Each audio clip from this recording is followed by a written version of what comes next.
Imaginez un serpent capable de nager plus vite qu'un humain, de rester sous l'eau pendant des heures, et dont le venin est assez puissant pour paralyser un homme en quelques minutes. Bienvenue dans le monde mystérieux du serpent de mer. Les serpents de mer font partie des créatures les plus fascinantes et méconnues de nos océans tropicaux. Leur corps allongé, aplati comme une pagaie, et leur queue en forme de rame leur permettent de se déplacer avec une grâce incroyable dans l'eau. Malgré leur apparence parfois inoffensive, ces reptiles marins possèdent un venin parmi les plus puissants du règne animal. Pourtant, ils sont rarement agressifs envers l'homme.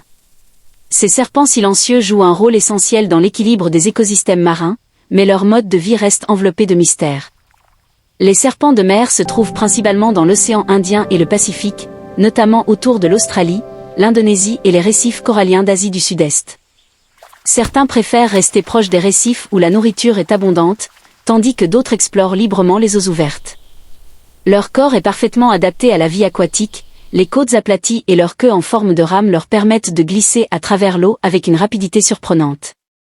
Contrairement aux serpents terrestres, ils respirent à la surface, mais peuvent rester plusieurs heures sous l'eau grâce à leur métabolisme lent. Cette capacité leur permet de chasser sans être repérés par leurs proies ni leurs prédateurs. Le serpent de mer est un prédateur discret mais efficace. Son régime alimentaire se compose principalement de poissons et d'anguilles qu'il chasse avec patience et précision.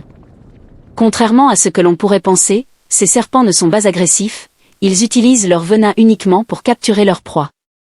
Le venin, extrêmement puissant, agit rapidement pour paralyser les poissons avant qu'ils ne puissent s'échapper.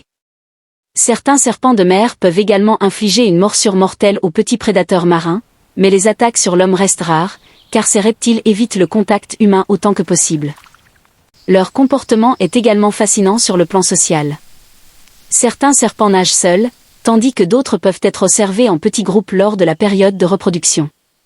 Ils communiquent par des mouvements subtils et des postures, montrant que ces reptiles marins possèdent une intelligence et une adaptation remarquables à leur environnement aquatique.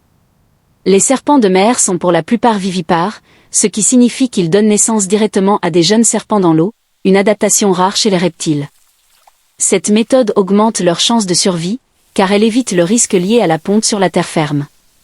Les jeunes serpents doivent immédiatement apprendre à nager et à chasser, car leur survie dépend de leur capacité à éviter les prédateurs dès leur naissance. Pour se protéger, le serpent de mer utilise sa vitesse et son camouflage. Ses couleurs vives, souvent des rayures noires et jaunes, servent d'avertissement à d'éventuels prédateurs, « Je suis venimeux, ne m'approche pas ». Cette combinaison de camouflage et de défense chimique en fait l'un des reptiles marins les plus redoutables et respectés dans leur milieu naturel. Le serpent de mer est un exemple impressionnant de l'adaptation marine. Capable de rester sous l'eau pendant des heures, rapide, discret et venimeux, il règne en maître sur ses territoires aquatiques. Rarement agressif envers l'homme, il nous rappelle que la beauté et le danger peuvent coexister dans la nature. La prochaine fois que vous plongerez dans un récif tropical, souvenez-vous, sous la surface, un serpent silencieux glisse, un prédateur discret mais redoutable, maître des profondeurs océaniques. Si cette plongée dans le monde du serpent de mer vous a fasciné, abonnez-vous à notre chaîne pour découvrir d'autres créatures incroyables et mystérieuses des océans.